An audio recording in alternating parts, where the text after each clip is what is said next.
1920കളിലെ ഒരു റംസാൻ മാസം. കുറ്റ്യാടിക്കടവിലെ ഓലുമറച്ചു കെട്ടിയ ഒരു ചായക്കടയ്ക്ക് മാപ്പിളമാരായ ഏതാനും പേർ തീവച്ചു. ഒരു ഹിന്ദുവിൻ്റേതായിരുന്നു ആ ചായക്കട. വിവരമറിഞ്ഞെത്തിയ അബ്ദുള്ളക്കുട്ടി മൗലവി ഒരു കൊടുങ്കാറ്റ് പോലെ മാപ്പിളമാരെ ശകാരിക്കുകയും കൈകാര്യം ചെയ്യാൻ ഒരുമ്പെടുകയും ചെയ്യുന്നു. ഒടുവിൽ കത്തിച്ചവർ തന്നെ മുമ്പുള്ളതിനേക്കാൾ നല്ല ഒരു ചായക്കട പണിതു കൊടുക്കുന്നു. നമ്മുടെ മതനിരപേക്ഷ ചരിത്രം വളർന്നത് ഇങ്ങനെയാണ്.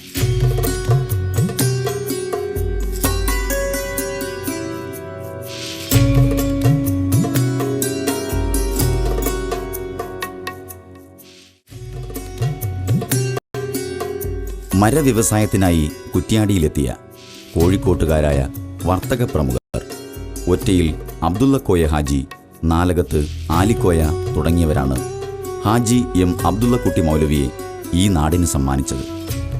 ഐക്യസംഘത്തിൻ്റെ പ്രവർത്തകരായ ഈ മഹാരഥന്മാർ ഈ നാട്ടിൻ്റെ സർവോന്മുഖമായ മാറ്റത്തിനുവേണ്ടി നാട്ടിലെ പ്രമുഖരുടെ സഹായ സഹകരണങ്ങളോടുകൂടി സലാഹുൽ ഇസ്ലാം സംഘം സ്ഥാപിച്ചു.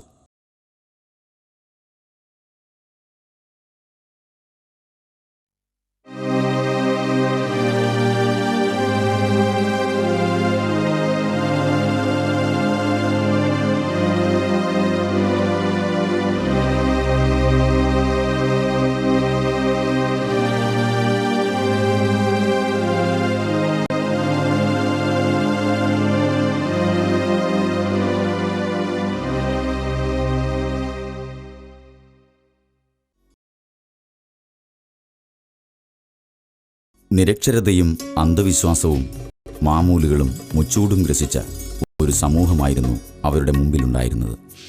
ഖബർ പൂജയും ജപമന്ത്രങ്ങളും അത്യാചാരങ്ങളും കൊണ്ട് മതപുരോഹിതന്മാർ ഈ സമൂഹത്തെ നിരന്തരം ചൂഷണം ചെയ്യുകയാണ്. ഈ ഭീകരമായ അവസ്ഥയിലേക്ക് സമൂഹത്തെ കൊണ്ടെത്തിച്ചത് വിദ്യാഭ്യാസത്തിൻ്റെ അഭാവമായിരുന്നു. സലാഹുൽ ഇസ്ലാം സംഘത്തിൻ്റെ പ്രവർത്തകർ ഇത് തിരിച്ചറിഞ്ഞു. തങ്ങളുടെ സ്വത്തും ആരോഗ്യവും ഈ നാടിൻ്റെ പുരോഗതിക്കായി അവർ സമർപ്പിക്കാൻ തീരുമാനിച്ചു. ആ ഉറച്ച തീരുമാനത്തിൻ്റെ തിരുപ്പിറവിയായിരുന്നു അൽ മദ്രസത്തുൽ ഇസ്ലാമിയ അഥവാ MIUP സ്കൂൾ.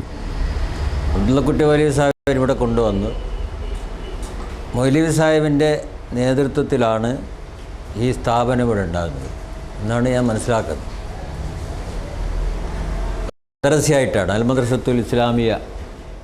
സലാഹുൽ ഇസ്ലാം സംഘമാണ് ഇതിൻ്റെ കൈകാര്യകർത്താക്കൾ എന്നുള്ളത് ആദ്യം ഞാൻ അറിയുന്നത്.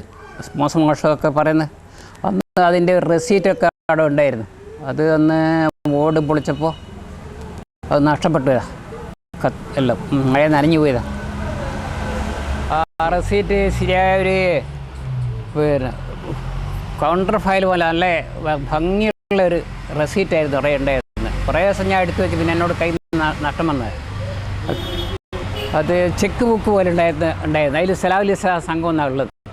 അതിൻ്റെ ഒരു പിരിവിന് വേണ്ടിയിട്ട് അത് ഉപയോഗിച്ചു. കുറ്റ്യാടി അൽ മദ്രസത്തുൽ ഇസ്ലാമിയ ആ പേര് സൂചിപ്പിക്കുന്നത് പോലെ 1927 കേരളത്തിലെ പല ഭാഗങ്ങളിലും മർഹൂം ചാലിലകത്ത് കുഞ്ഞഹമ്മദ് ഹാജിയുടെ ശിഷ്യഗണങ്ങളിൽ പ്രഗത്ഭരായ പലരുടെയും പരിശ്രമ ഫലമായി വിവിധ സ്ഥലങ്ങളിൽ ദീനീ വിദ്യാഭ്യാസം ചിട്ടയോടെ ക്രമപ്പെടുത്തി പഴയ കാലത്ത് നിന്ന് വ്യത്യസ്തമായ രീതിയിൽ നമ്മുടെ സമൂഹത്തിലെ സഹോദര സഹോദരിമാരെ ദീനീ വിദ്യാഭ്യാസമുള്ളവരാക്കി മാറ്റാൻ വേണ്ടി സ്ഥാപിക്കപ്പെട്ട സ്ഥാപനങ്ങളിൽ ഒന്നായിട്ടാണ് എനിക്ക് മനസ്സിലാക്കാൻ കഴിഞ്ഞത്. എന്ന് പറഞ്ഞാൽ മുസ്ലിം നേതാക്കന്മാർ എന്ന് പറയുമ്പോൾ അവർ ലീഡേഴ്സ് എന്നതിനോടൊപ്പം തന്നെ സ്കോളേഴ്സ് കൂടിയായിരുന്നു.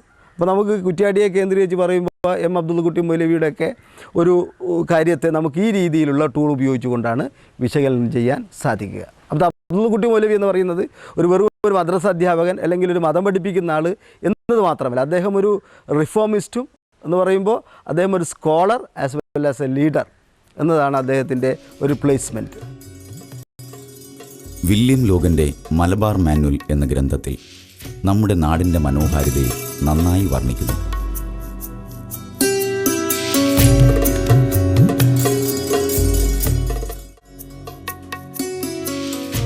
കളക്ടറും ചരിത്രകാരനുമായ ലോഗൻ്റെ അന്നത്തെ വരവ് അധികമാരും അറിഞ്ഞിരുന്നില്ല. എന്നാൽ ലോഗനെപ്പോലെ ആരും അറിയാതെയായിരുന്നില്ല മറ്റൊരു മലബാർ കളക്ടറായ HR പെയ്റ്റിൻ്റെ വരവ്. അന്ന് കുറ്റ്യാടി അക്ഷരാർത്ഥത്തിൽ ആവേശത്തിമിർപ്പിലായിരുന്നു. അക്ഷരജാലകത്തിലൂടെ ഒരു സമൂഹം വെളിച്ചം നുകരാൻ പോകുന്നതിൻ്റെ ആഘോഷം.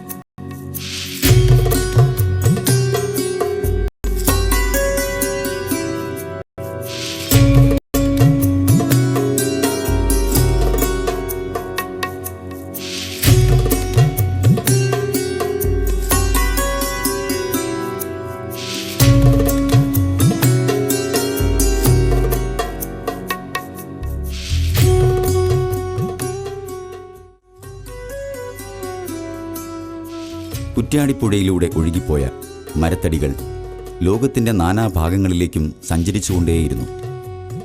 നൂറുകണക്കിന് ആനകളും 1000-ഓളം വരുന്ന മരപ്പണിക്കാരും അതോടനുബന്ധിച്ചുള്ള വ്യവസായങ്ങളും ഈ നാടിനെ ലോക ഭൂപടത്തിൽ വരച്ചിട്ടു.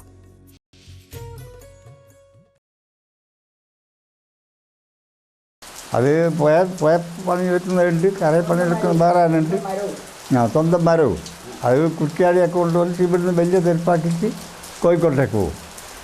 അന്ന് അവിടുന്ന് ഇവിടം വരെ മരത്തെരുപ്പങ്ങൾ കോഴിക്കോട്ടുകാർ കല്ലായിലെ ഒ അബ്ദുല്ലക്കായും നാലകത്ത് ആരിക്കോയ തുടങ്ങിയ കച്ചവട പ്രമാണികാർ ഈ വഴിക്ക് വന്ന് ഇവിടെ ക്യാമ്പടിച്ച് ആ കാണുന്ന ഓഫീസുകളിൽ വലിയ ആ ബിൽഡിങ്ങുകളിൽ നിന്നില്ല, അവിടെ എല്ലാം പോയി അവിടെ ഒരു ഓഫീസും മരക്കച്ചവടമായി കഴിഞ്ഞുകൂടിയ സ്ഥലം. ഈ പുഴയെ സംബന്ധിച്ചും രണ്ടാമത്തെ കല്ലായി എന്നാണ് പറയുന്നത്. വലിയ അതിശയകരമായ മുള തെരുപ്പങ്ങൾ, ഓടത്തെരുപ്പങ്ങൾ, പുന്ന, പാലി, വീട്ടി തുടങ്ങിയ മരങ്ങളുടെയും അതുപോലെ സ്ലീപ്പറുകൾ, കോൽമരങ്ങൾ ഇതെല്ലാം നിരത്തി പുഴയിൽ ചെറുപ്പക്കാരായ കുട്ടികൾ അത് കടന്ന് തുള്ളി അക്കരെ കടക്കും ഇക്കരെ കടക്കും. കുറ്റ്യാടിയെ ജീവിപ്പിച്ച ഈ പുഴയോരത്ത് തന്നെ അക്ഷരത്തിനും സംസ്കാരത്തിനും അടിക്കല്ലിടാൻ സലാഹുൽ ഇസ്ലാം സംഘത്തിൻ്റെ പ്രവർത്തകർ തീരുമാനിച്ചപ്പോൾ പുഴയ്ക്കൽ സാമ്പിക്കടുത്ത് അൽ മദ്രസത്തുൽ ഇസ്ലാമിയ പിറവിയെടുത്തു. ഈ സ്ഥാപനം മതഭൗതിക വിദ്യാഭ്യാസത്തെ സമന്വയിപ്പിച്ചുകൊണ്ട് അക്ഷര കേരളത്തിൽ കുറ്റ്യാടിക്ക് മേൽവിലാസം നേടിക്കൊടുത്തു. 1927 കൂടുതൽ വെളിച്ചത്തിലും അതിലേറെ അർത്ഥത്തിലുമായി ഇന്നത്തെ കുറ്റ്യാടി ടൗണിൻ്റെ വിരിമാറിൽ സ്ഥാപനം പറിച്ചു നടപ്പെട്ടു. മലബാർ കളക്ടറായിരുന്ന HR പെയ്റ്റ് എന്ന ബ്രിട്ടീഷ് സായിപ്പാണ് ഈ വിദ്യാകേന്ദ്രത്തിൻ്റെ ഔദ്യോഗിക ഉദ്ഘാടന കർമ്മം കനക താക്കോൽ കൊണ്ട് നിർവഹിച്ചത്. ഹാജി M അബ്ദുള്ളക്കുട്ടി മൗലവിയും P കുഞ്ഞിക്കണ്ണ കുറുപ്പും പ്രധാന അധ്യാപകരായി ഇതിനെ നയിച്ചപ്പോൾ സാംസ്കാരിക കേരളത്തിന് വിലമതിക്കാനാവാത്ത മുത്തൊരുക്കുന്ന ചിപ്പിയായി മദ്രസത്തുൽ ഇസ്ലാമിയ വളരുകയായിരുന്നു. അന്ന് ഉദ്ഘാടനത്തിന് സമയത്ത് കളക്ടറാണ് വന്നത്. പിന്നെ ഞാനതിന് അവിടെ പോയിക്ക് പിന്നെ ആ ഒരു ഓർമ്മ എനിക്ക് പറയാനാവും. അന്ന് പിന്നെ സ്കൂളിൻ്റെ 2 ഗേറ്റിൻ്റെയും ഇപ്പോഴുള്ള 2 ഗേറ്റിൻ്റെയും തേങ്ങാക്കൊല, ചുവന്ന തേങ്ങാക്കൊല കൊണ്ടുവന്ന് തൂക്കി ബായ വെച്ച്, പിന്നെ കൊലയോടുകൂടിയുള്ള ബായ, ഇതെല്ലാം അന്നുകൊണ്ടുവന്ന് അത് പിന്നെ ഉദ്ഘാടനം കഴിഞ്ഞ് അയാളെ പോവുകയും ചെയ്തു. ബ്രിട്ടീഷുകാരൻ്റെ തലയ്ക്കുള്ളിൽ രൂപം കൊണ്ടതാണ് മതവിദ്യാഭ്യാസത്തെ ഭൗതിക വിദ്യാഭ്യാസത്തിൽ നിന്നും വേർപെടുത്തുക എന്ന കുതന്ത്രം. ഈ കീഴ്വഴക്കം സ്വതന്ത്ര ഭാരതവും ശക്തമായി നടപ്പിലാക്കി. ഈ സന്ദർഭത്തിൽ ഭൗതിക വിദ്യാഭ്യാസത്തിനും മതവിദ്യാഭ്യാസത്തിനും ഒരുപോലെ പ്രാധാന്യം നൽകിയ സംഘത്തിൻ്റെ പ്രവർത്തകർ നിയമപ്രശ്നത്തെ മറികടക്കാൻ മതപഠനം മറ്റൊരിടത്തേക്ക് മാറ്റി.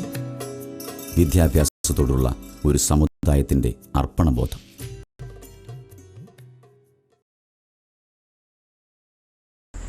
പിന്നെ അന്ന് വേർതിരിവില്ല. ഇങ്ങനെ ഖുർആൻ പഠിപ്പിക്കുന്നത് അങ്ങോട്ട് മറ്റേ ഇങ്ങോട്ട് അതില്ല. ഓരോന്നിനും ഓരോരോ പീരീഡ് കണക്കായിട്ട് അസമയത്ത് മാഷന്മാർ വന്നോളൂ. എടുമാഷ് കുഞ്ഞിക്കണ്ണക്കുറുപ്പ്, പിന്നെ ക്ലാസ് മാഷ് 4 ചാത്തക്കുറുപ്പ്, ഡ്രോയിങ്ങിന് കോപ്പൻ നമ്പ്യാർ, ഇംഗ്ലീഷിന് ദാമോദരൻ നായർ എന്ന് പറഞ്ഞാൽ 7 മാഷ നേരെ കീഴിൽ പഠിപ്പിക്കുന്ന ഒരാളുണ്ടായിരുന്നു, തടിച്ചിട്ട് പുറമേ ഇരിക്കാറ്. അതുള്ള കുട്ടിമാർ 8 പീരീഡല്ല അന്ന് ഉണ്ടാവുക. അതിലൊരു പീരീഡ് അയാളെ വിഷയം പഠിപ്പിക്കുന്ന ഏതെങ്കിലും ദിവസം ഉണ്ടോ? ദിവസം ഇപ്പം അങ്ങനെ ഓർക്കുന്നില്ല. പാഠ്യപദ്ധതി എന്ന് പറഞ്ഞാൽ പിന്നെ സ്കൂൾ സിലബസിൽ തന്നെ ഉൾപ്പെടുത്തിയിട്ടാണ് മതപഠനം. അബ്ദുൽ മൗലവിയാണ് അതിന് ക്ലാസ് എടുക്കുക. അങ്ങനെ ക്ലാസ്സിൽ സിലബസിൽ തന്നെ ഉൾപ്പെടുത്തിയിട്ടാണ് മതപഠനം. അമലിയാത്ത് ദീനിയാത്ത് എന്നെല്ലാം പറഞ്ഞിട്ട് പീരീഡായിട്ട്.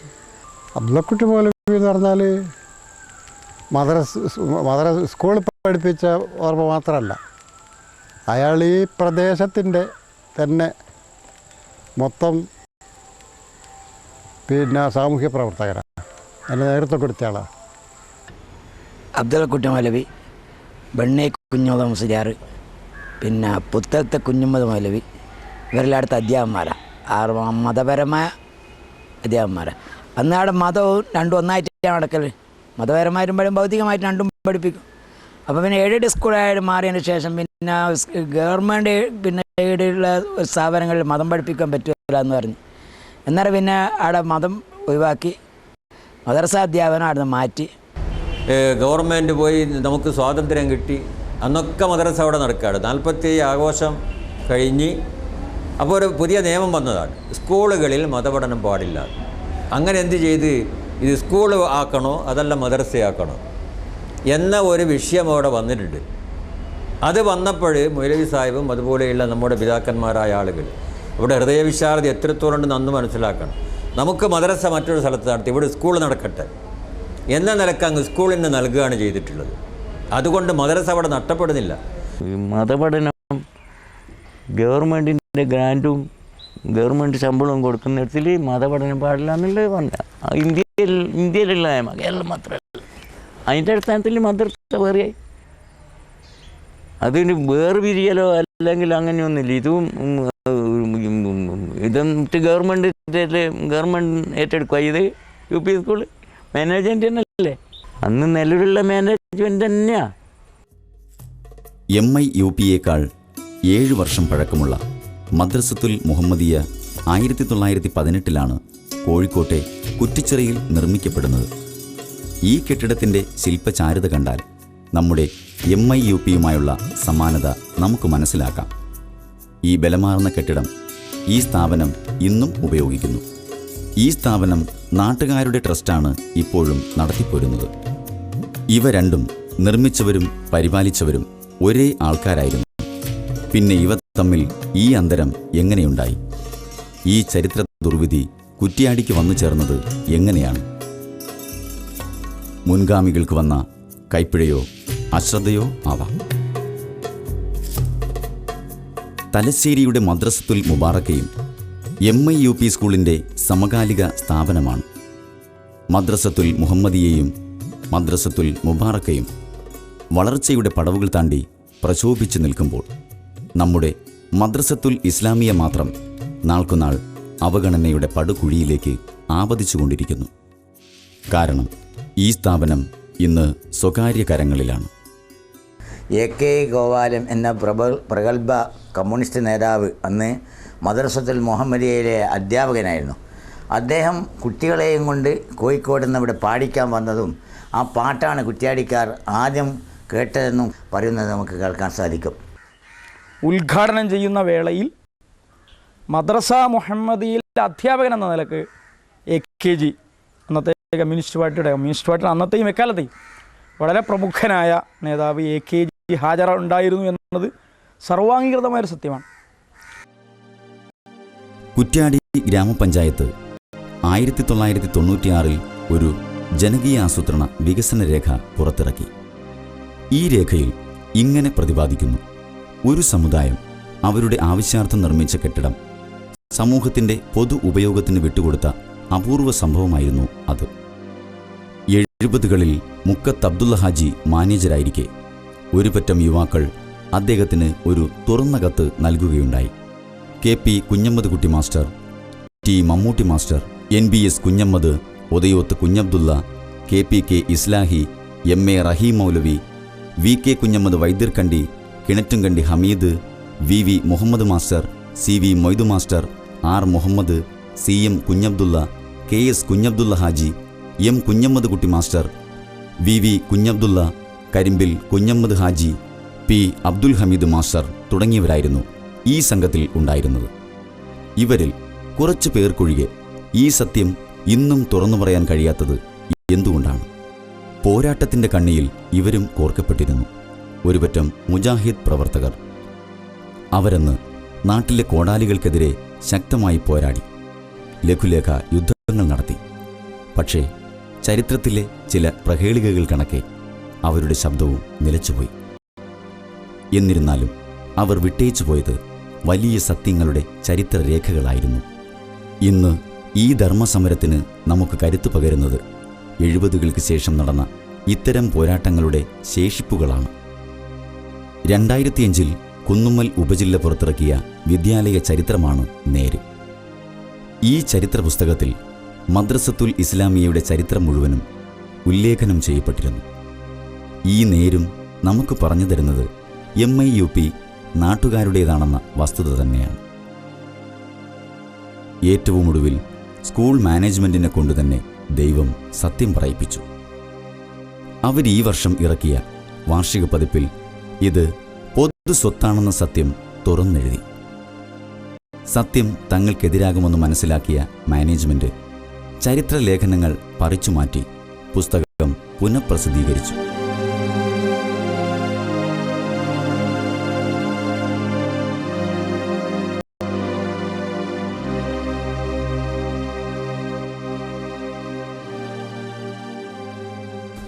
ആരും നിഷേധിക്കാൻ പറ്റാത്ത ഇസ്ലാമിക വിജ്ഞാപനകോശം 8ാം വാല്യമാണിത്.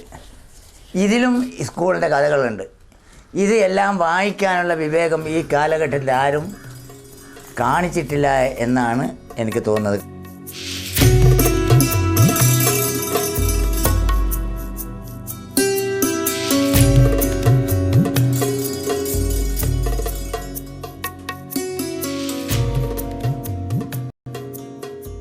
മഹല്ല് കമ്മിറ്റി അബ്ദുള്ളാജിയായിട്ട് അന്ന് അബ്ദുള്ളാജിയ മാനേജർ, മുപ്പര് തൊട്ടിൽപ്പാലത്തെ താമസം.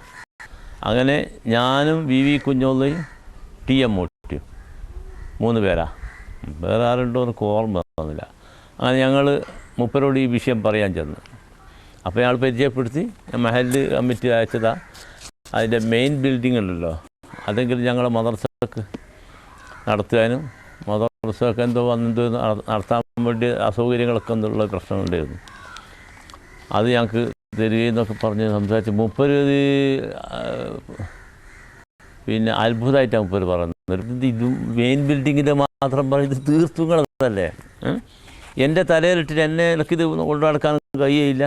ഞാൻ എപ്പോൾ സേന്തി മാഷോട് പറയാറുണ്ടല്ലോ, ജ്യേഷ്ഠനെപ്പറ്റി ആവുന്നത് നിൽക്കാക്കിയ മാഷ് അവിടെ പിന്നെ ഇത് തീർത്തുങ്ങൾ ഏറ്റെടുക്കും, ഒരു കമ്മിറ്റി ഉണ്ടാക്കരുത് നിങ്ങൾക്ക് മുപ്പരോടത്തിൽ എപ്പോൾ പറയാനുണ്ടോ ഞാൻ എന്നാ പറഞ്ഞത്. അന്ന് പിന്നെ അന്തുറാജി, വൈദി മാഷ്, അങ്ങനെ പൗരപ്രമുഖരെല്ലാവരും ഉണ്ട്. അതിൽ കുറ്റ്യാടികളുടെ സാമൂഹ്യ സാംസ്കാരിക രംഗത്ത് പ്രവർത്തിക്കുന്ന എല്ലാ ആളുകളും.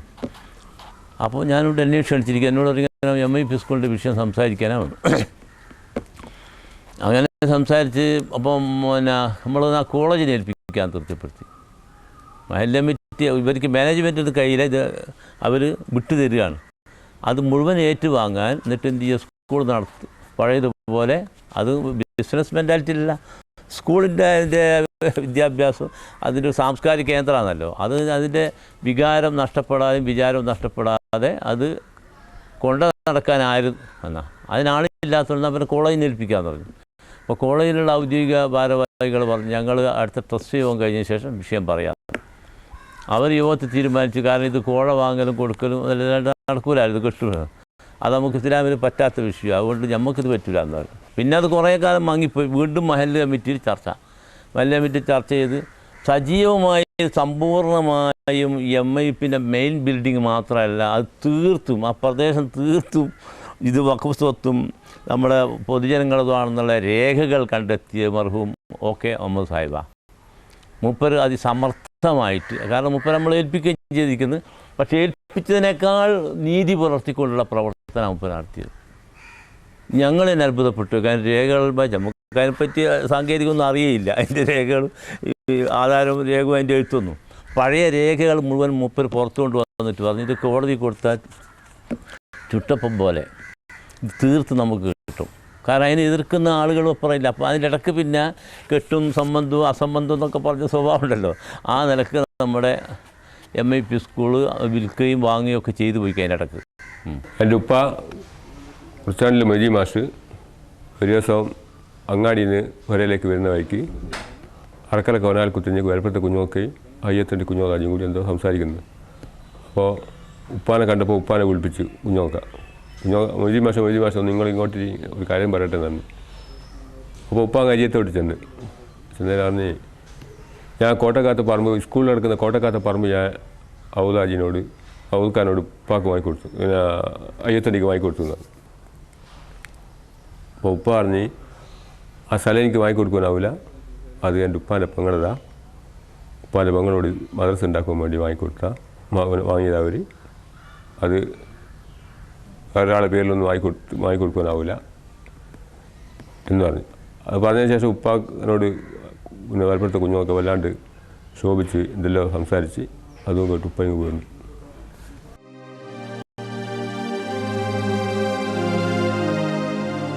ഉണ്ണാനും ഉടുക്കാനുമില്ലാതെ നാട് നരകിക്കുകയാണ്.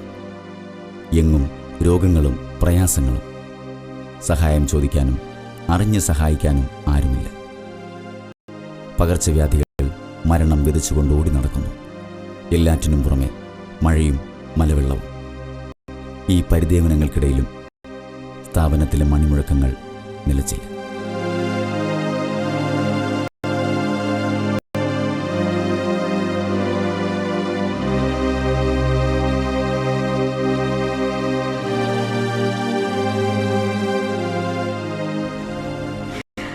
പൈസ വീട് മേടിക്കാൻ പൈസ ഇല്ലിട്ട് നീട്ടുള്ള കുറ്റി നോക്കി ഇങ്ങെടുക്കുക. അങ്ങനത്തെ ആൾക്കാർ വലിയ മഹാന്മാർ എന്ന് പറഞ്ഞാലല്ലോ കട്ടൻ ചായ കുടിക്കാൻ വകയില്ലേറ്റ് അങ്ങാടി തന്നെ ഓർക്ക്. ഇതെല്ലാം നിങ്ങൾക്ക് വിചാരിക്കാൻ സാധിക്കും. മുക്കത്തെ ആൽക്കുട്ടി സാഹിബ് ചന്തപ്പറമ്പിൽ ഉറങ്ങും. കേളോത്തമ്മക്ക് 13 കൊല്ലം മഹിളിൻ്റെ പ്രസിഡൻ്റ് അയാൾ കോപ്പറേറ്റീവ് ബാങ്കിൻ്റെ പ്രസിഡൻ്റാക്കി പെരുത്ത കാലം, പഞ്ചായത്ത് പ്രസിഡൻ്റാക്കി 14 കൊല്ലം. അമ്മക്ക് അങ്ങാടിയിൽ തന്നെ ഓർക്ക്. നമുക്ക് എൻ്റെ അനിയൻ ആസം കുട്ടി ഞാളെല്ലാം അങ്ങാടിയിലാണ്. അപ്പം പട്ടിണിൻ്റെയും മറ്റെല്ലാം പറയുമ്പം കുറച്ച് ഇപ്പം ഇന്ത്യൻ്റെ 2ാമത്തെ പ്രധാനമന്ത്രി ഇല്ലേ ലാൽ ബഹദൂർ ശാസ്ത്രി, മൂപ്പർ 2 കാശ് തോണിക്ക് കൊടുക്കാൻ ഇല്ലേറ്റ് നീന്തിയിട്ട് ഹൈസ്കൂളിൽ പോക്കുന്നുണ്ട് നമ്മൾ വായിച്ചില്ലേ. ഇത് നാട്ടിലെല്ലാവരുടെയും സ്ഥിതിയാക്കി. ചായ കുടിക്കാൻ എന്ന് പറയുന്ന ആയിരിക്കില്ല. പഞ്ചസാര മിക്കവാറും വീട്ടിൽ മേടിക്കല്ലേ ചക്കരയാണ്. ചക്കരേൻ്റെ കാര്യം ഇന്നത്തെ വലിയ അപകടങ്ങളാണ്. ഗൾഫുകാർക്കും മറ്റുള്ളവർക്കും ഇന്ന് ചക്കര മേടിക്കാനാവില്ല, അത്ര ഉയർന്നേക്ക്.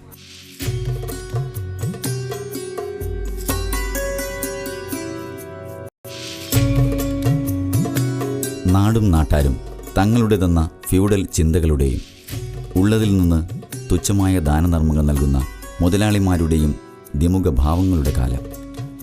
സർവപ്രതാപങ്ങളാൽ രാജ്യതുല്യം ഒരു പ്രദേശത്തിൻ്റെ ജന്മിയായി വാണ മുക്കത്ത് മൊയ്തീൻ ഹാജി.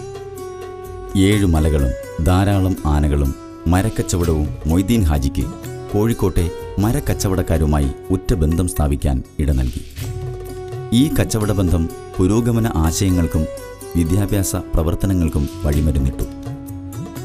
നാട്ടുകാരുടെ അകമഴിഞ്ഞ സേവനങ്ങൾ കൂടി ഒത്തുചേർന്നപ്പോൾ കാലഘട്ടത്തിൻ്റെ തേട്ടമായ മദ്രസത്തുൽ ഇസ്ലാമിയ പിറവികൊണ്ടു.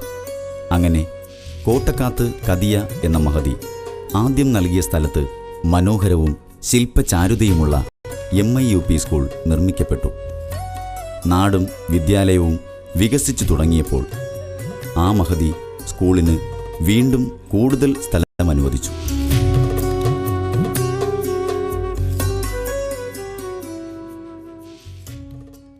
ഈ കാണുന്ന സ്ഥലമാണ് കോട്ടക്കാത്ത് കദിയയുടെ ഒരേക്കർ സ്ഥലം. ഇതിൽ 20/8/4 കോലളവിൽ കദിയ ആദ്യം നൽകിയ സ്ഥലമാണ് ഈ കാണുന്നത്. ഇതിലാണ് പ്രധാന കെട്ടിടം നിലനിൽക്കുന്നത്. ഇത് നമുക്ക് മനസ്സിലാകുന്നത് 1947 1104 നമ്പർ ആധാരത്തിൽ നിന്നുമാണ്. ഇതിൽ പറയുന്നത് കാണുക: കിഴക്ക് പടിഞ്ഞാറ് 20, തെക്ക് വടക്ക് 8 കോൽ സ്ഥലവും, രണ്ടാം താക്ക് കിഴക്ക് പടിഞ്ഞാറ് 8, തെക്ക് വടക്ക് 4 കോൽ സ്ഥലവും മദ്രസ എടുപ്പിൻ്റെ ആവശ്യത്തിലേക്കായി 25 കായും ചില്ലറയും പുറപ്പാട് സ്ഥാപിച്ച് മേൽപ്പറഞ്ഞ കദിയ എന്നവർ വിട്ടുകൊടുത്തത് കഴിച്ചുള്ളതും എന്നാണ്. കോട്ടക്കാത്ത കദിയമ്മ അവർ അവിടെ പോയിട്ട് വെള്ളം വാങ്ങി കൊടുക്കലുണ്ട്. ആൾ സ്കൂളിൽ നിന്ന് വെള്ളമൊന്നും ഉണ്ടാവില്ല. ഇപ്പുറത്തെ ഷെഡുണ്ടല്ലോ, ആ ഷെഡും കിണറും അവിടെയുള്ള സ്കൂളിലെ മാഷന്മാർ എന്തോ ഒരു ഫണ്ട് കിട്ടിയതിൻ്റെ പേരിൽ അതുകൊണ്ട് ഉണ്ടാക്കിയതാണ് അവർ പറഞ്ഞത്. ഇപ്പോൾ ഉള്ള കിണർ സ്വദേശി ഹോട്ടലായിട്ടാണ് കാണുന്നത്. അന്ന് സ്കൂൾ ഉപയോഗിച്ച കിണറായിരുന്നത്. അല്ല, ഞാൻ ചെറിയ കുട്ടികളല്ലേ, വെള്ളം പോയി വാങ്ങിക്കൊടുക്കും. പിന്നെ മാഷന്മാരായിട്ടും പറഞ്ഞാൽ അത് വാങ്ങിക്കൊണ്ടു കൊടുക്കും. അടുത്താണ് ഒരു ചുമരിൻ്റെ അത്ര വ്യത്യാസമായിട്ടുള്ള കദിയമ്മ സ്കൂളിലായിട്ട്.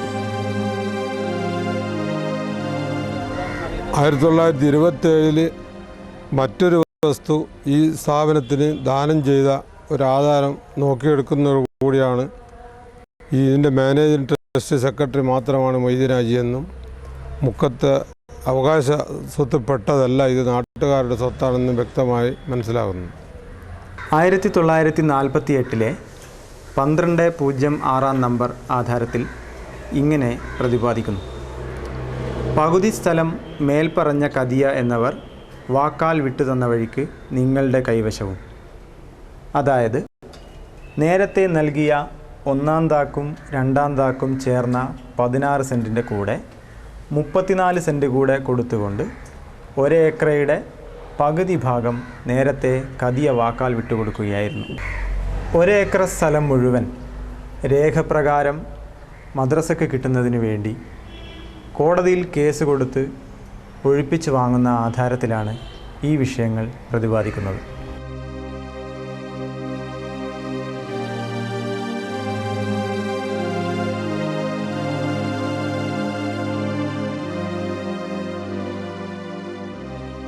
മിച്ചഭൂമി പ്രശ്നം സജീവമായ കാലത്ത് മുക്കത്തെ സ്വത്തിൽ നിന്നും അധികം വരുന്ന സ്ഥലം മിച്ചഭൂമിക്ക് പോകുമെന്നായപ്പോൾ നാട്ടിൻ്റെ സ്വത്തായ അൽ മദ്രസത്തുൽ ഇസ്ലാമിയയോട് ചേർത്തുകൊണ്ട് അതിനോട് അനുബന്ധിച്ച 52 സെൻറ്റ് സ്ഥലം സ്കൂളിന് വേണ്ടി വിട്ടുകൊടുക്കുകയായിരുന്നു. ഈ ദാനത്തിൽ നിന്ന് മറ്റൊരു ദാനം നൽകിക്കൊണ്ടാണ് പിന്നീട് സാംസ്കാരിക നിലയം ഇവിടെ സ്ഥാപിക്കപ്പെടുന്നത്. ബാക്കി വരുന്ന സ്ഥലം ഇപ്പോൾ സ്കൂൾ ഗ്രൗണ്ടായി ഉപയോഗിക്കുന്നു. ഈ സ്ഥലം സ്കൂളിന് ദാനമായി നൽകിയതാണെന്ന് നമുക്ക് മനസ്സിലാകുന്നത് മുക്കത്തെ ഭാഗക്കരാറിൽ നിന്ന് തന്നെയാണ്. അതിൽ പറയുന്നു: ലാൻഡ് ബോർഡ് കണക്കാക്കിയ 52 സെൻറ്റ് നിലം അബ്ദുള്ള ഹാജി സ്കൂളിന് വേണ്ടി ശേഷം അവകാശികളായ നമ്മളുടെ മുൻഗാമികളുടെയും സമ്മതപ്രകാരം അളന്ന് തിരിച്ചു കൊടുത്തിരിക്കുന്നു എന്നാണ്. ജനാബ് മുക്കത്ത് മൊയ്തീൻ ഹാജിയുടെ മൂത്ത മകളായ അലീമ ഹജ്ജുമ്മയുടെ മൂത്ത മകളെയാണ് ഞാൻ കല്യാണം കഴിച്ചിട്ടുള്ളത്. അലീമ ഹജ്ജുമ്മയുടെ മരണശേഷം അലീമ ഹജ്ജുമ്മയുടെ മക്കളായ എൻ്റെ ഭാര്യയും അനുജത്തിയും അനുജനും കൂടി ഈ സ്വത്ത് ഭാഗ ഉടമ്പടി ചെയ്യാൻ ഇടവന്നിട്ടുണ്ട്. ആ സന്ദർഭത്തിൽ പഴയ റെക്കോർഡുകൾ പരിശോധിച്ച കാലത്തൊന്നും തന്നെ മുക്കത്തെ ഭാഗ ഉടമ്പടിയിൽ കുറ്റ്യാടി മദ്രസത്തുൽ ഇസ്ലാമിയും ചുറ്റുംപെട്ട സ്ഥലങ്ങളിലൊന്നും ഫലങ്ങളും തന്നെ അവരുടേതായിട്ട് റെക്കോർഡ് ചെയ്തതായിട്ട് കാണാൻ സാധ്യമല്ല. അതിൻ്റെ തെളിവ് അത് അവരുടെ ഉടമസ്ഥതയിലായിരുന്നില്ല എന്നുള്ളത് അവർ തന്നെ മനസ്സിലാക്കിയത് കൊണ്ടായിരിക്കണം ഈ ഭാഗോടമ്പടിയിൽ കാണിക്കാതെ വെച്ചത്. ബാക്കി സ്വത്തുകൾ മൂത്ത മകളെന്ന നിലക്ക് കിട്ടിയ അവകാശത്തിൻ്റെ ഭാഗങ്ങളാണ് ഞങ്ങൾ ഓരി വെച്ചെടുത്തത്. അതും ഞങ്ങൾ ഓരി വെച്ചിട്ട് റെക്കോർഡ് പരിശോധിച്ചാലും അത് ബോധ്യമാകുന്നതാണ്. സ്കൂൾ ഇന്ന് ഉപയോഗിച്ചുകൊണ്ടിരിക്കുന്ന സ്വത്തിൽ ഇങ്ങനെയൊരു 15 സെൻറ്റ് കൂടെ കാണാം. ഇത് മുക്കത്തെ സ്വത്ത് ഭാഗം വെക്കുമ്പോൾ അവിടെയുള്ള ഒരു അവകാശിക്ക് കിട്ടിയ സ്വത്തിൽ നിന്നും 15ഓളം സെൻറ്റ് സ്കൂൾ മാനേജ്മെൻറ്റ് വിലക്ക് വാങ്ങിയതാണ്. ഇങ്ങനെയാണ് ഇത്രയും വരുന്ന 1 ഏക്കർ 67 സെൻറ്റ്, ഏതാണ്ട് 1 ഏക്കർ 67 സെൻറ്റ് സ്ഥലം അൽ മദ്രസത്തുൽ ഇസ്ലാമിയുടെ കൈവശം വരുന്നത്. വഖഫ് ബോർഡ് എക്സിക്യൂട്ടീവ് ഓഫീസറെ കണ്ട് സംസാരിച്ചതിൽ നമുക്ക് അനുകൂലമായി, അവരുടെ സംസാരത്തിൽ തന്നെ നമുക്ക് അനുകൂലമായ രൂപത്തിലാണ് സംസാരമുണ്ടായത്. അതുപ്രകാരം മൂപ്പർ ഇവിടെ കൂട്ടിക്കൊണ്ടുവരികയും പിന്നെ വഖഫ് ബോർഡ് എക്സിക്യൂട്ടീവ് ഓഫീസറെ MIUP സ്കൂളും അനുബന്ധ സ്വത്തുക്കളും മുഴുവൻ കാണിക്കുകയും നമ്മുടെ പരാതി എഴുതി കൊടുക്കുകയും ചെയ്തു. വഖഫ് ബോർഡിൻ്റെ ഇന്നത്തെ കേരളത്തിലെ ഏറ്റവും വലിയ ഉദ്യോഗസ്ഥൻ വഖഫ് ബോർഡിൻ്റെ എക്സിക്യൂട്ടീവ് ഓഫീസർ സെക്രട്ടറി ആണ്. സെക്രട്ടറി അന്ന് പിന്നെ നമ്മൾ സ്റ്റാറ്റസ് കോ നടത്താൻ വേണ്ടി കൊടുത്ത ട്രിബ്യൂണൽ കൊടുത്ത കേസിൽ അന്ന് ജമാൽ എക്സിക്യൂട്ടീവ് ഓഫീസർ കൊടുത്ത റിപ്പോർട്ട് അതിൽ വ്യക്തമായി തന്നെ പറയുന്നുണ്ട്, പിന്നെ കോട്ടക്കാത്ത കതിയ കൊടുത്ത സ്ഥലം വഖഫാണ്, അത് പൂർണ്ണമായി മഹല്ല് കമ്മിറ്റിക്ക് പിന്നെ അവകാശപ്പെട്ടതാണെന്ന് വ്യക്തമായിട്ട് തന്നെ പറയുന്നുണ്ട്. ഈ രേഖന കൂടുതൽ നമ്മളെടുത്തുള്ള കോട്ടക്കാത്ത കതിയ കൊടുത്ത രേഖ നമ്മളെടുത്തുള്ള രേഖനെ കൂടുതൽ ശക്തിപ്പെടുത്തുന്നതാണ് വഖഫ് ബോർഡ് ഓഫീസർ. ഇത് വഖഫ് ബോർഡിലെ ഈ കാര്യങ്ങൾ ഇതിൻ്റെ രേഖ കിട്ടിയതിന് ശേഷം നമ്മൾ ജമാൽ സാഹിബായിട്ട് ബന്ധപ്പെട്ട്, അപ്പം ജമാൽ സാഹിബിന് പിന്നെ ഈ കാര്യങ്ങളെല്ലാം പറഞ്ഞു കൊടുത്ത് അതിന് ശേഷം അതിൻ്റെ ഒരു അസിസ്റ്റൻറ്റിനെ ഇങ്ങോട്ട് വിട്ട് അവർ ഇതിനെപ്പറ്റി അന്വേഷിക്കാൻ വേണ്ടിയിട്ട് പിന്നെ റേഷ ഓഫീസിലും വില്ലേജിലും അന്വേഷിക്കാൻ വേണ്ടിയിട്ട് ഒരാളെ വിടുകയും അയാളെ റിപ്പോർട്ടിൻ്റെ അടിസ്ഥാനത്തിൽ രണ്ടാമത് നമ്മൾ ബന്ധപ്പെടുകയും ബന്ധപ്പെട്ടിട്ട് അയാൾ നമ്മളോട് അന്ന് പറഞ്ഞത് ഇത് ഫസ്റ്റിൽ പിന്നെ കളക്ടറെ കൊണ്ട് റിക്കവർ ചെയ്യിച്ച് അതിന് ഓല് രേഖ പ്രൊഡ്യൂസ് ചെയ്യണം എന്നുള്ള രൂപത്തിലാണ് അന്ന് സംസാരിച്ചത്. ഈ നമ്മളിപ്പോൾ ആരാ കൈവശക്കാരെന്ന് അന്യാദിന കൈവശം ആരെത്താണോ ഉള്ളതെന്ന് വെച്ചാൽ അവരതാണെന്ന് തെളിയിക്കുന്ന രേഖ പിന്നെ ഹാജരാക്കിയിട്ട് അവർ വീണ്ടെടുക്കുക വേണ്ടിയത്. അവരാണ് ആ രേഖ ഹാജരാക്കേണ്ടതെന്നല്ല. അതിൻ്റെ അടിസ്ഥാനത്തിൽ അയാൾ ഇവിടെ വരികയും രാത്രി ഞങ്ങൾ കൂട്ടിക്കൊണ്ടുവന്ന് കംപ്ലീറ്റ് സൈറ്റ് കാണുകയും പിന്നെ എല്ലാം ചുറ്റി കണ്ട് അതിൻ്റെ അടിസ്ഥാനത്തിലാണ് പിന്നെ ഇത് കേസ് ഫയൽ ചെയ്യുന്നത്. അത് പൊതുസ്ഥാപനമാണെന്നാണ് ഞങ്ങളൊക്കെ അറിഞ്ഞത്.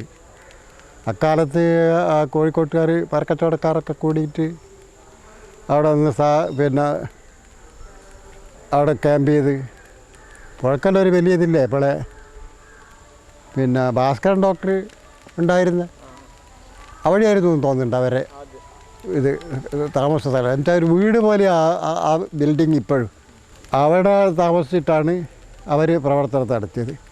അവരെ പ്രേരണ കൊണ്ടാണ് വൈദ്യനാജൊക്കെ അതിൽ ഇറങ്ങിയിട്ട് ആളൊരു മദ്രസ വേണമെന്നും സ്കൂൾ വേണമെന്നൊക്കെ തീരുമാനിച്ചത്. അന്നത്തെ കാലത്ത് പിന്നെ ഓല ഷെഡ് കെട്ടാനും മറ്റും ഒക്കെ കൂടുതൽ സംഭാവന ചെയ്ത് സഹായിക്കുകയും ചെയ്ത ജമ്മി എന്നുള്ള നിലക്ക് ഒരു വലിയ പ്രമാണി എന്നുള്ള നിലക്കും മൊയ്തീനാജി പല സ്ഥലത്തും സംഭാവനകളും സ്ഥാപനങ്ങൾക്കും കെട്ടിടങ്ങൾക്കും Vattoli block office, high school, hospital ഇത്തരം സ്ഥാപനങ്ങൾക്കെല്ലാം ഒരുപാട് ധർമ്മം ദാനം ചെയ്ത വ്യക്തിയാണ് മൊയ്തീനാജി. ആർക്കും ധൈര്യമില്ല. ധൈര്യം ഉണ്ടെങ്കിൽ തന്നെ എന്തിനെ ധൈര്യം കാണിക്കുന്നത്? ഇവിടെ ഇപ്പോൾ ബാവാച്ചി ഹാജീൻ്റെ സ്കൂളിന് മുമ്പുള്ള പറമ്പ് പാലക്കുല മൊയ്തീൻ്റെ ഉപ്പാക്ക് ഒരു പീടിയ കടവത്തുണ്ടിട്ട് അത് ബാവാച്ചി ഹാജി 700 രൂപയ്ക്ക് വിലക്ക് വാങ്ങിക്കളഞ്ഞു. അതിൻ്റെ പേരിൽ ഒഴിപ്പിച്ചങ്ങെടുത്തതാ സ്കൂളിന് മുമ്പുള്ള സ്ഥലം ബാവാച്ചി ഹാജീൻ്റെ. അപ്പോൾ എന്തെങ്കിലും ഒരു എതിർപ്പ് കളിച്ചിട്ടുണ്ടെങ്കിൽ ഓല നിലക്ക് നിർത്തും. ഈ മറ്റേ നേരത്തെ പറഞ്ഞ ഗുണമെല്ലാം മനുഷ്യന്മാർ തന്നെയാണ് ഇത്. മുക്കത്തെ മൊയ്തീനാജി എന്നെല്ലാം പറഞ്ഞാൽ എന്ത് പൊതു പ്രവർത്തനത്തിനും ഭൂമിയും പണുമെല്ലാം കൊടുക്കാൻ തന്നില്ല തന്നെ ഓലോടെ തൊട്ട് കളിച്ചിട്ടുണ്ടെങ്കിൽ ഓല നല്ല നിലക്ക് നിർത്തുകയും ചെയ്യുന്നൊരവസ്ഥ ഉണ്ട്. ഇതെല്ലാം ഉള്ളതുകൊണ്ട് ആരും അതിന് തയ്യാറാവില്ല. ഞാൻ മുമ്പ് പറഞ്ഞില്ലേ, ഒരേ ഓട് വെക്കാൻ പറവക്കുന്ന തോണിയിൽ കയറ്റിയിട്ട് ഓട് കൊണ്ടുവന്നിട്ട് കുനിയിലെ കോനാൽ ചാച്ചി വെച്ചിട്ട് കേളത്തം വെക്കാൻ ഉമ്മ വിളിപ്പിച്ചിട്ട് കയക്കാൾ വെപ്പിച്ച്. എന്താ വെച്ചാൽ പുരമിൽ വെച്ചാൽ മുക്കത്തുനിന്ന് ചൊടിച്ച് കളഞ്ഞു. ഒരു പറ്റി കുറ്റം പറയാൻ പറ്റുമോ? ഒരു ചൊടിക്കോ? പക്ഷെ ഇങ്ങനത്തെ ഒരവസ്ഥയാണെന്നുള്ളത്. ഇസ്ലാം സഭ എന്ന് പറയുന്ന സഭയാന്ന് കമ്മിറ്റിയാണ് അന്ന് ഈ സ്ഥാപനം ഉണ്ടാക്കിയത്. പക്ഷെ പിന്നെ അതിനെ സംബന്ധിച്ച് അതിനെ ഏറ്റെടുക്കുവാനോ അത് നടത്തുവാനോ ആരും മുന്നോട്ട് വന്നില്ല. കാരണം മുക്കത്തെ അവരെ പിന്നെ മറികടക്കുവാൻ അന്നത്തെ ചുറ്റുപാടിൽ സാധ്യമല്ല. അത് ഞങ്ങളത് സ്ഥാപനത്തിൻ്റെ ഒരു പ്രൈവറ്റ് മേഖല കമ്മിറ്റീൻ്റെ ആണെന്ന് പറയാനുള്ള തൻ്റെയാണൊന്നും ആർക്കുമില്ല. കാരണം അവരൊരു പറമ്പിന് വില അറിഞ്ഞിട്ട് വേറെ വിൽക്കുവാനും കൂടി ഒന്നും സാധ്യമല്ല. അപ്പം പറഞ്ഞവർക്ക് തന്നെ കൊടുക്കണം. അത് എനിക്ക് തന്നെ അനുഭവമുണ്ട്. ഇവിടെ കുറ്റിക്കാണ്ടി കുഞ്ഞുള്ളാക്കാന്ന് പറയുന്ന ഒരാൾ, അയാളൊരു പറമ്പ് മുക്കത്ത് ആൽക്കുട്ടി മുതലാളി വില പറഞ്ഞിട്ട് വേറെ ആൾക്ക് വിറ്റേൻ്റെ പേര് പിന്നെ ഇവിടെ മരിക്കുന്നവർ കുട്ടിയായിട്ട് ടൗണോർ കണ്ടില്ല. പേടിയാണെന്ന് ആൾ, അത്രയ്ക്കും പേടിയാണ്. അങ്ങനെയാണത് അവരില്ലാതെ അവരെ കൈകാര്യാർത്ഥത്തിൽ അങ്ങനെ നീങ്ങിപ്പോരുക ചെയ്തത്.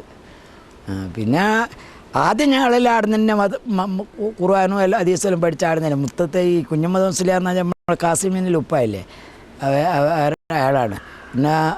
പിന്നെ ബണ്ണേ കുഞ്ഞോതില്ലാറ്, പിന്നെ കുഞ്ഞിക്കണ്ണക്കുറുപ്പ്, ദാമോദർ മാഷ്, കോപ്പക്കുറുപ്പ്, ഗോപാലൻ മാഷ്, എല്ലാ ആൾക്കാരാണെന്നല്ലോ. നല്ല നല്ല ഞങ്ങൾ പഠിക്കുമ്പോൾ നല്ല നിലവാരമുള്ള സ്ഥാപനം അല്ല. ആദ്യകരമായി നമ്മൾ ചിന്തിക്കും ഇത് അൽ മദ്രസത്തുൽ ഇസ്ലാമി ഒരു മതസ്ഥാപനമാണ്.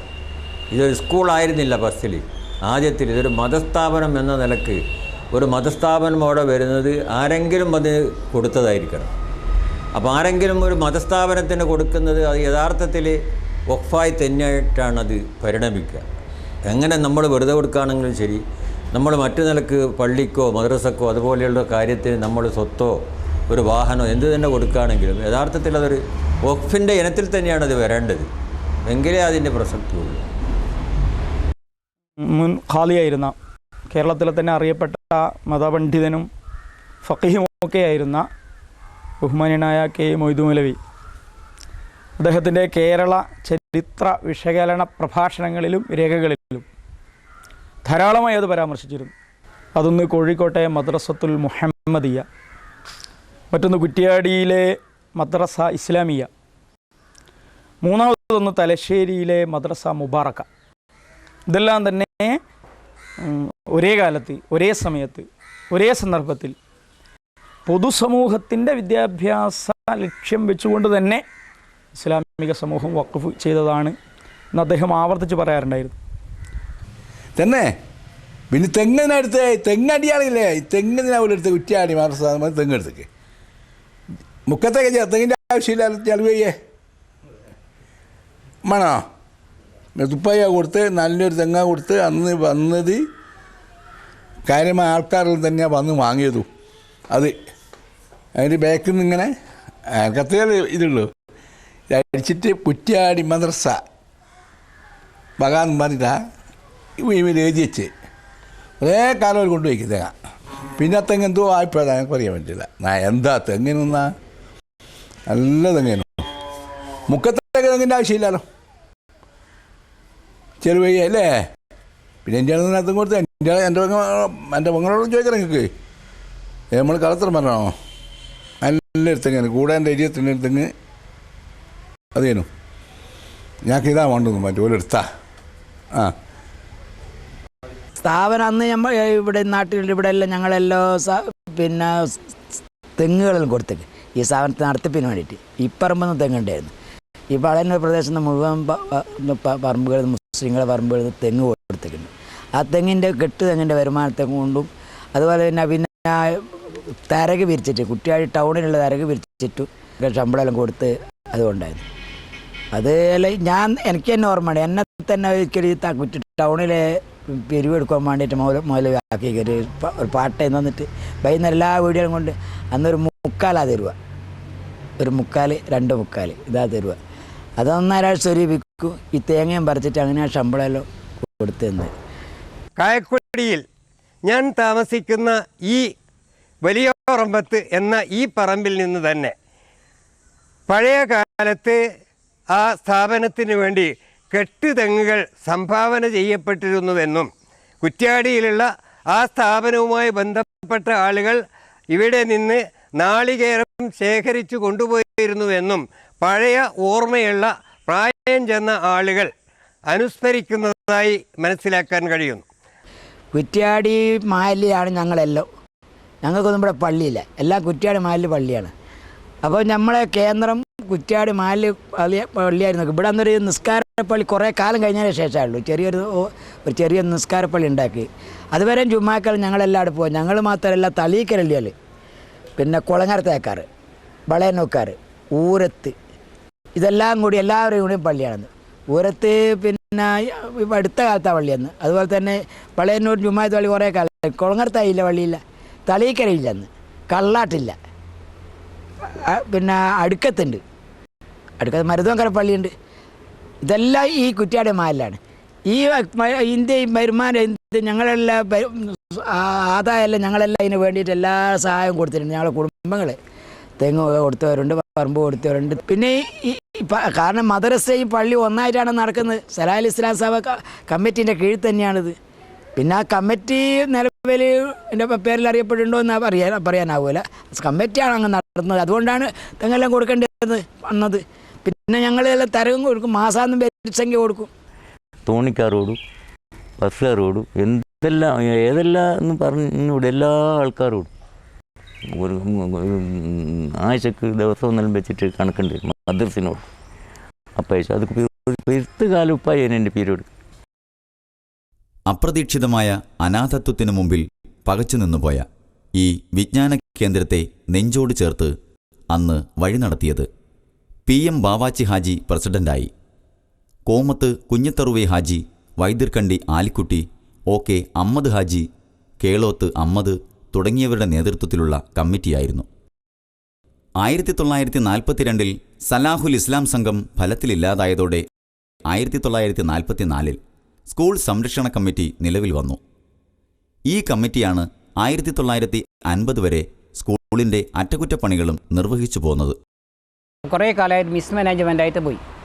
അന്ന് കറസ്പോണ്ടൻസ് ആയിട്ട് പിന്നെ ഡിപ്പാർട്ട്മെൻറ്റ് ഇയാളെ നിശ്ചയിച്ച്, ഈ അച്യുത മാഷ അല്ല, അന്ന് കണ്ണനാർ മാഷായിരുന്നുണ്ടായത്. CH മുഹമ്മദായ വിദ്യാഭ്യാസ മന്ത്രിയായ സമയമാണ്.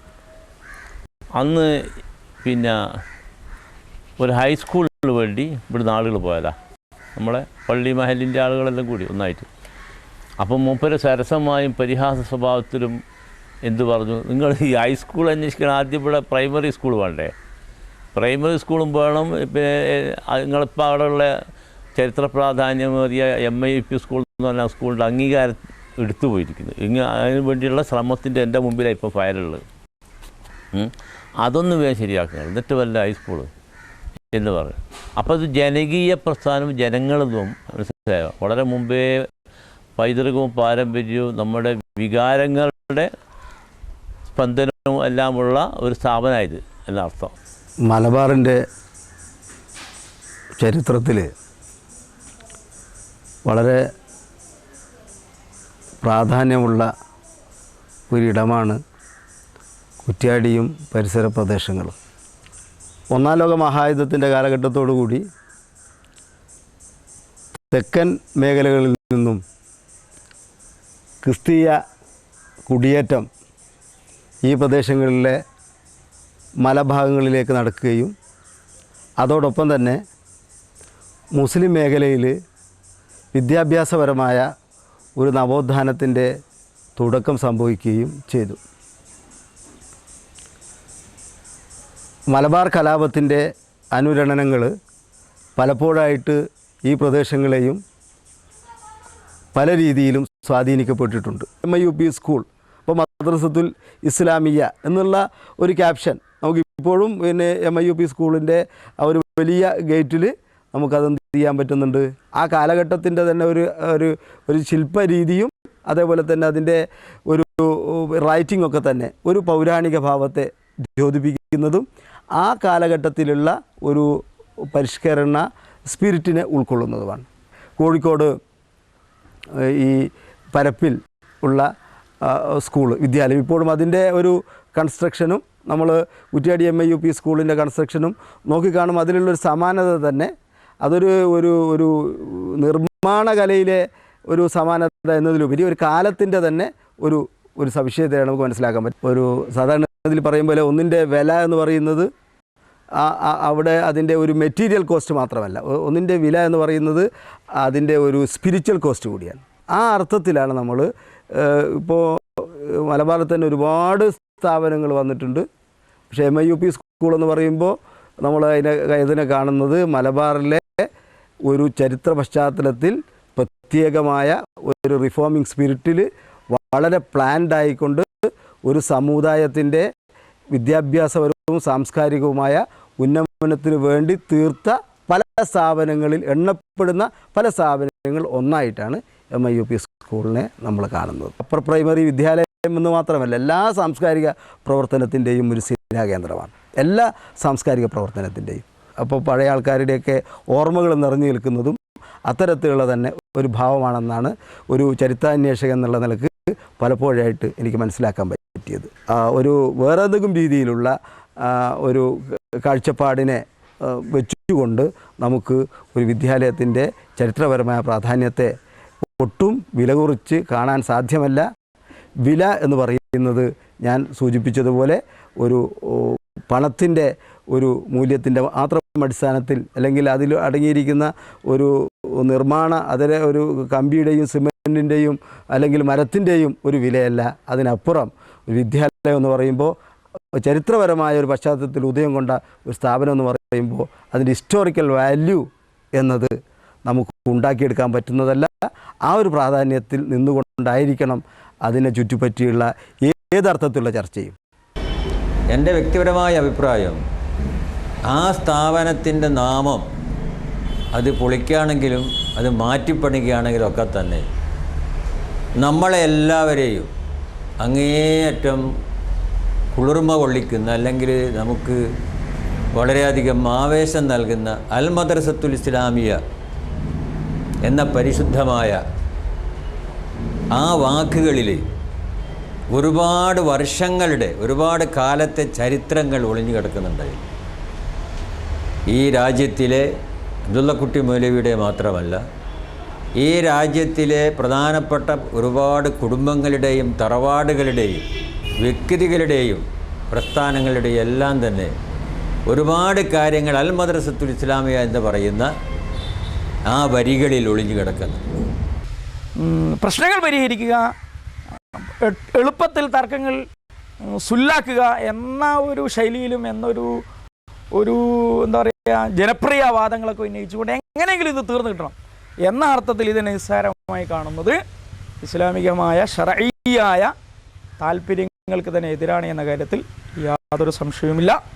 അതുകൊണ്ട് കുറ്റ്യാടിയിലെ ഇസ്ലാമിക സമൂഹം ഈ മേഖലയിൽ ഈ വിദ്യാലയത്തിൽ നിന്ന് ഈ മദ്രസയിൽ നിന്ന് ഈ സ്കൂളിൽ നിന്ന് പഠിച്ച പുറത്തിറങ്ങിയ പൂർവ്വ വിദ്യാർത്ഥികൾ, ഇതിൻ്റെ ചരിത്രമറിയുന്നവർ, ഈ നാട്ടിലെ കാരണവന്മാർ, ഇതിൽ നേരത്തെ പഠിച്ചവർ പഠിപ്പിച്ചവർ എന്നിങ്ങനെ കുറ്റ്യാടി മഹലിലെ ഔദ്യോഗിക രേഖാപരമായ മെമ്പർമാർ എന്നതിലുപരി ഈ മേഖലയിലെ പൊതുസമൂഹം ഈ വഖഫിൻ്റെ വീണ്ടെടുപ്പിന് വേണ്ടി സ്വകാര്യ വ്യക്തികളുടെ കരങ്ങളിൽ ചരിത്രപരമായ അശ്രദ്ധകളാലും അതുപോലെ തന്നെ ചരിത്രപരമായ നമ്മുടെ ഭാഗത്തു നിന്നുണ്ടായ കാര്യക്ഷമതാ കുറവിനാലും കെടുകാര്യസ്ഥതകളാലും ഒക്കെ നഷ്ടപ്പെട്ടു പോയ ഈ സ്ഥാപനത്തിൻ്റെ വീണ്ടെടുപ്പിന് വേണ്ടി നമുക്ക് അനുവദിക്കപ്പെട്ട ശറഈൽ അനുവദിക്കപ്പെട്ട നിയമപരമായി അനുവദിക്കപ്പെട്ട സാമൂഹ്യ അന്തരീക്ഷത്തിന് യാതൊരു പോറലുമേൽപ്പിക്കാത്ത എല്ലാ പ്രക്ഷോഭരൂപങ്ങളും രൂപപ്പെടുത്തിക്കൊണ്ട് അതിനെ സമാഹരിച്ചുകൊണ്ട് ഒരു ധർമ്മസമരമായി ഇത്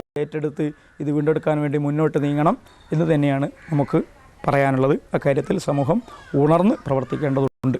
ഈ വിഷയങ്ങൾ അവതരിപ്പിക്കുന്ന കാര്യത്തിൽ തീർച്ചയായും അള്ളാഹുവിൻ്റെ പ്രീതി മാത്രം ലക്ഷ്യം വെച്ചുകൊണ്ട് ഈ സ്ഥാപനം ഒരു ദീനീ സ്ഥാപനമായിരുന്നുവെന്നതും ഒരു വഖഫ് സ്ഥാപനമായിരുന്നുവെന്നതും അത് വഖഫായിരുന്നുവെങ്കിൽ വഖഫ് സ്ഥാപനമാണ് എന്ന് തെളിയിക്കപ്പെട്ടാൽ അതിന് നൽകപ്പെടേണ്ട ആ ആദരവും ബഹുമാനവും അത് സ്ഥായിയായ നിലനിർത്തിക്കൊണ്ടുപോകേണ്ട ആവശ്യകതയും ആളുകൾ മനസ്സിലാക്കണമെന്നുകൂടി ഞാൻ ഈ സന്ദർഭത്തിൽ ഓർമ്മപ്പെടുത്തുകയാണ്.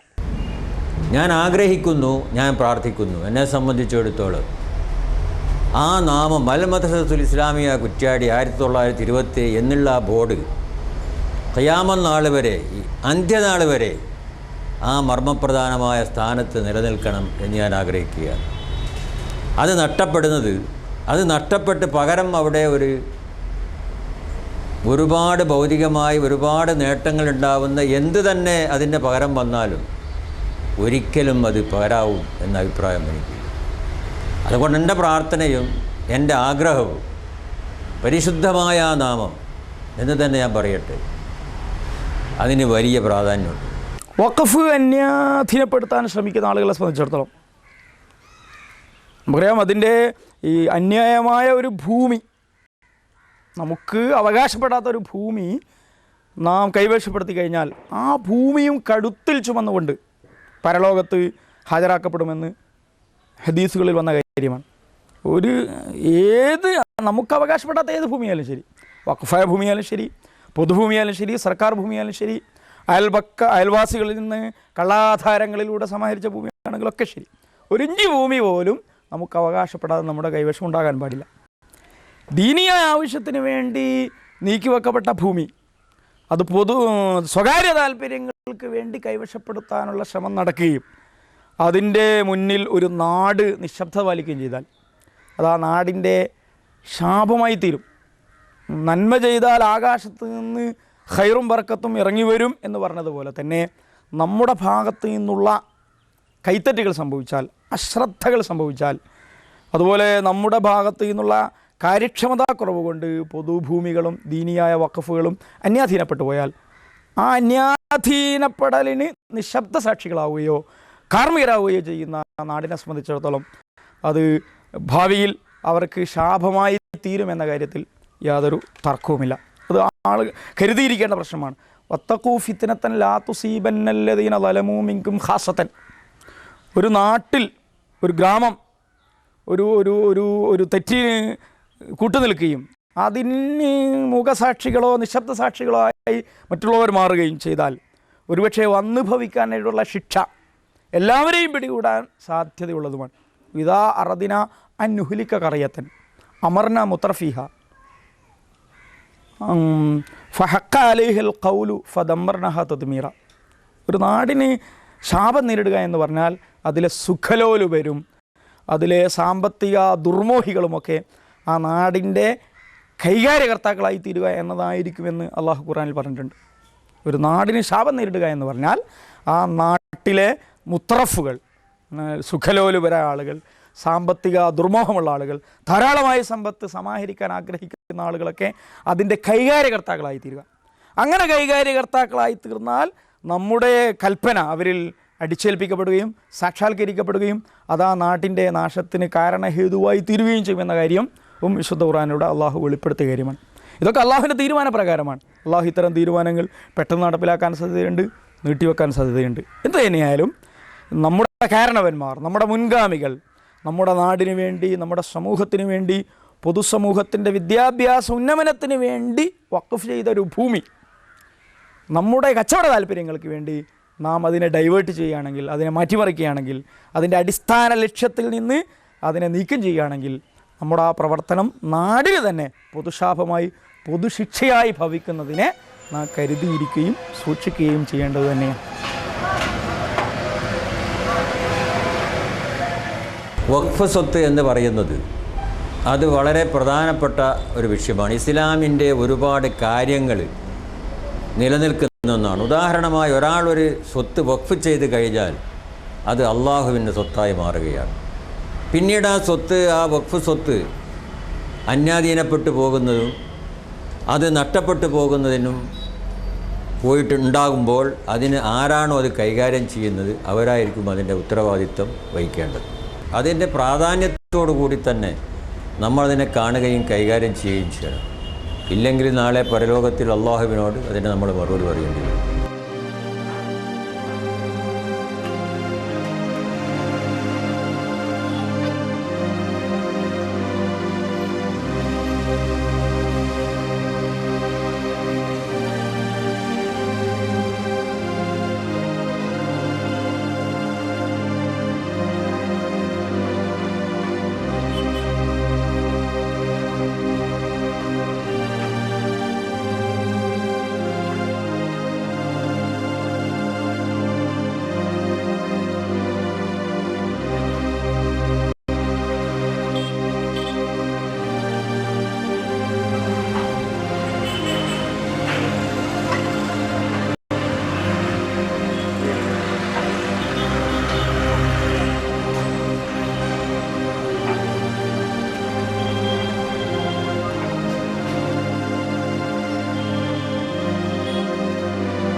മതപണ്ഡിതരെക്കാൾ ജനങ്ങളെ ഇന്ന് സ്വാധീനിക്കുന്നത് രാഷ്ട്രീയക്കാരും മുതലാളിമാരുമാണ്.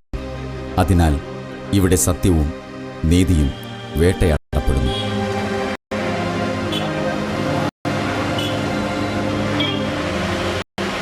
പ്രതികരിക്കുന്നവരെ ഇല്ലായ്മ ചെയ്യാനുള്ള അജണ്ടകൾ നടപ്പിലാക്കപ്പെടുന്നു.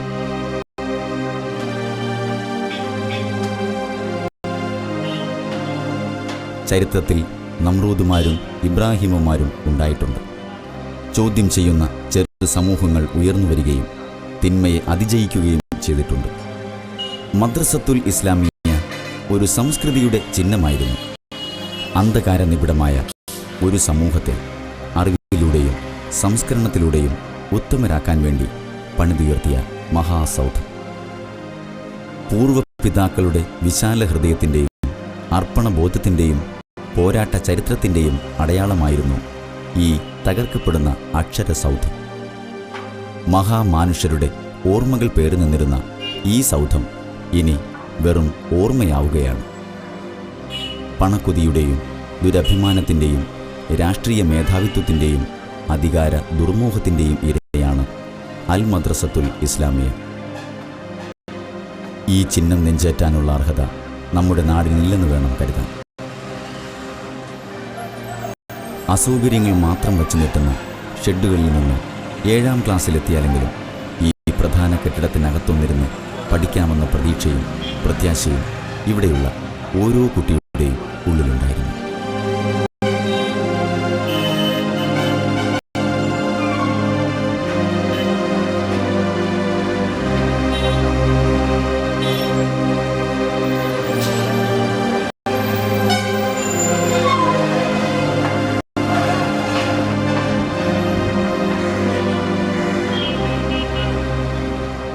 പണാധിപത്യത്തിൻ്റെ സകലമാന ചിഹ്നങ്ങളും പേര് നടക്കുന്ന ഈ ഭൂമികയിൽ മദ്രസത്തുൽ ഇസ്ലാമിയ നിനക്ക് സ്ഥാനമില്ല.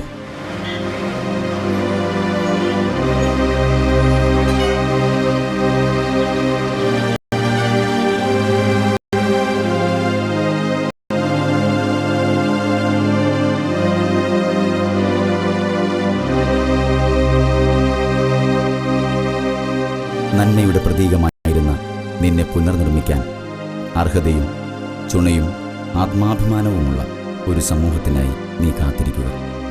നീ ഷഹീദാണ്. ഷഹീദിന് മരണമില്ല.